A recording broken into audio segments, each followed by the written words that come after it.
Hello everyone and welcome back to another Global Lab patch notes reading for June 20th.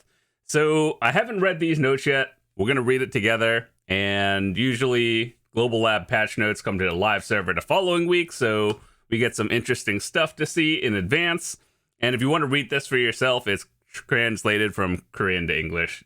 So I'll leave a link in the description so you guys can read this as well. So let's see what's coming out. We got the new Duskwing picture, so that's interesting. All right, so let's see. The legendary Doomcaller is coming out. A new flying mount, which has powerful abilities. So they've kind of given us two 14-day dragon pets, or like mounts, in the past. And I've heard people say good and bad things. Like, one, dragon mounts are cool and everything. I get that. But two, I heard it felt clunky. I even have a video of me testing it. I'll leave a link in the description so you guys can see what it's all about, just in case you've never tried it. And compared to other games that have flying mounts, like World of Warcraft, Final Fantasy, that I've played myself personally, it does feel a little bit clunky. So I hope they do something about it. But anyway, I do think flying mounts are cool. You know, I mean, we already have Pegasus, but it's a little bit different, as you may imagine. Let's see. Doomcaller isn't just a normal mount when summoned for Conquest Wars, so like Node Wars and everything, or Conquest is Siege, the Saturday one. You can call down flames on enemies and blah, blah, blah. You just rain of fire going, you know, like the Draconia 200? Yeah, I assume like that. All right, so how can you get this quest? Talking to an NPC, doing the guild quest for a dragon mount. Oh boy, and here's like what you do. Disappear within, yeah, I assume it's like a 2-week thing as usual. You know, one thing that I don't really know how I feel about it. When I think of Node Wars, I think like, hey, you got all this gear for your character, but we have dragon mounts now. Like, I get that, you know, cannons, flame towers, ballistas, and everything watches are important, but I think a majority of Guild Wars should be about like PvP combat, like with your character, more than, you know, everyone raining down dragons, and that being the difference between winning or losing a siege war. So, you know, I think it's cool and all, but I just hope it's not overtuned to the point where that is the deciding victor. It should be the stronger guild. That's just how I feel. All right, so how to summon it? I have no idea what this means. I assume this is a new menu, but we'll see it next week. All right, so and then the skills. When the war is active, how to use it, the icons, cool. So shoots fireballs, very standard dragon behavior. Drac 200. Even in this picture, it looks clunky. It looks like, you know how it looks like they're turning? That had the delay, whereas like the person is trying to turn left, but it felt clunky. Uh-oh, that's concerning. I mean, it looks cool. That's about it. But I just hope it's not OP.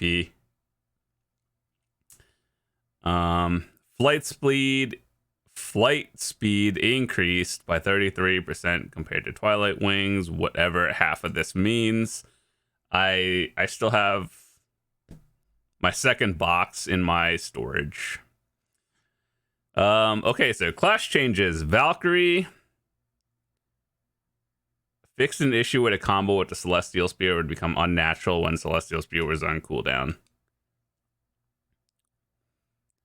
Sage, the issue where using a skill immediately after an evasive move could cause it to link to main weapon skill, has been fixed. What does that mean? And Hissashin, are these just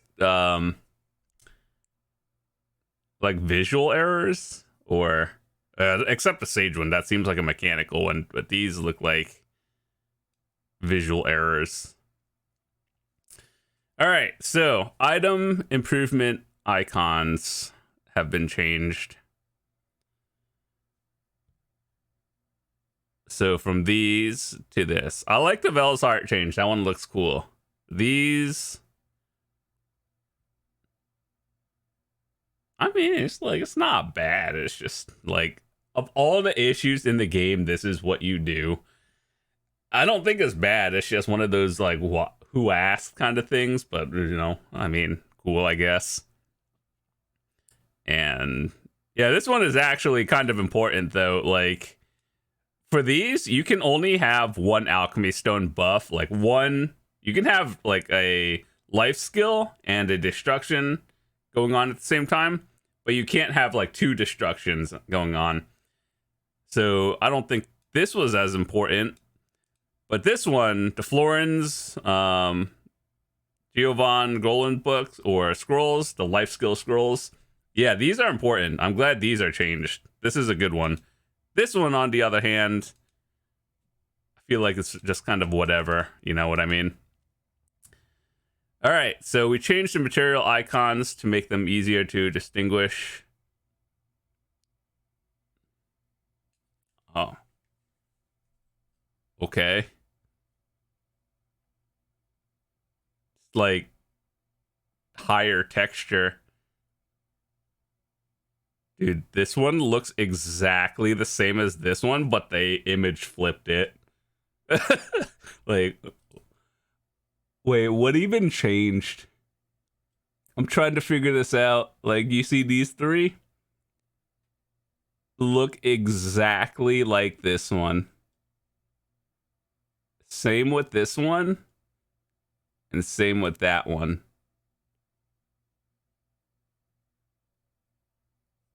Okay.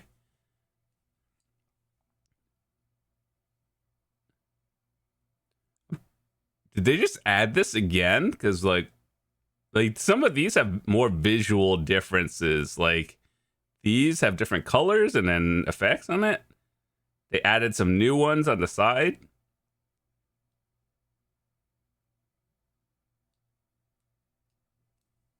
Okay. I mean, it's not a bad change. The icons for platinum ore has been changed. Like, see, these have an actual visual difference. It's not really a big deal. It's just, I'm confused. Allows you to see packaging skills of affected workers. Cool. Different changes to monsters, node war changes, node war and sieges. Of course, they're making changes with the dragon. Oh, so different tiers for different. So I assume these mean like tier 1, tier 2, and no gear caps, kind of essentially, and which region they're going to be. I guess it's good that they cycle these out every now and then. So, let's see. Honestly, my favorite war region is Kama Sylvia and Calpheon. Okay. Yeah, so like every season they kind of swap these up every now and then. So it's like it's a good thing actually. It keeps the game fresh, more or less. When opening the maid and warehouse in the estate, the default warehouse has been selected from Aspartan and Musgar in Ulakita. That's cool. Order of the warehouse list within the maid and butler UI has been changed. Okay, so all of these are like oddly specific to Ulakita region, and sure, I guess.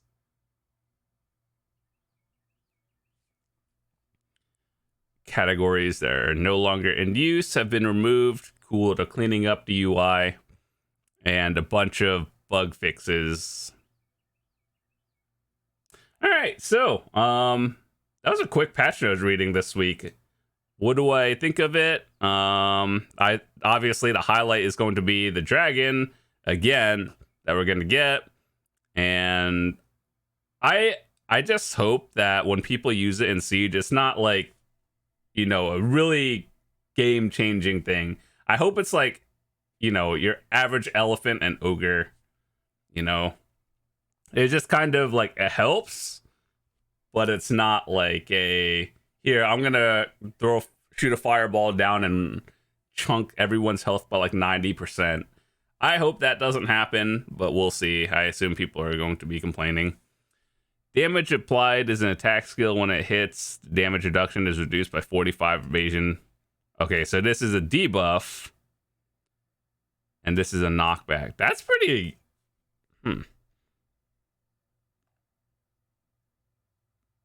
Yeah, this is pretty important, actually. You know, a huge debuff on people. Okay, so keep in mind, this is only for Siege. Siege is where all the Giga geared people go. So getting a fat DR and evasion debuff is actually the difference between, you know, getting one-shotted and stuff. And then this one is a knockback, ignore dismounting and burn damage.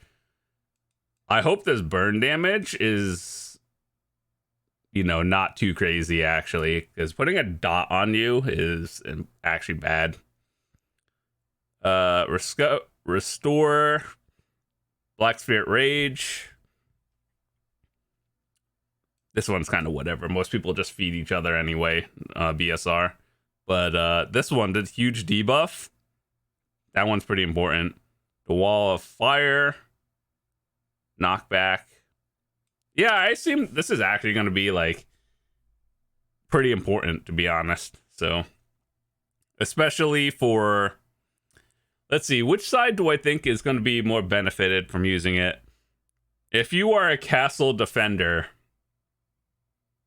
you probably sit in your castle and then use it at the front door, most likely when everyone's on there, and then your casters, they just one shot everyone after everyone gets debuffed. If you're on offense, I guess if the try to push it, knock people off the walls, I assume that's going to be the play. But who knows? We'll see how it goes in the upcoming Saturday. And aside from that, the most confusing picture you've ever seen. You know that one meme that's like, find a difference between these two pictures, but they're the same? Yeah, that's this picture right here. But anyway, that's all for today. Thanks so much for watching. I'll see you guys later. Peace.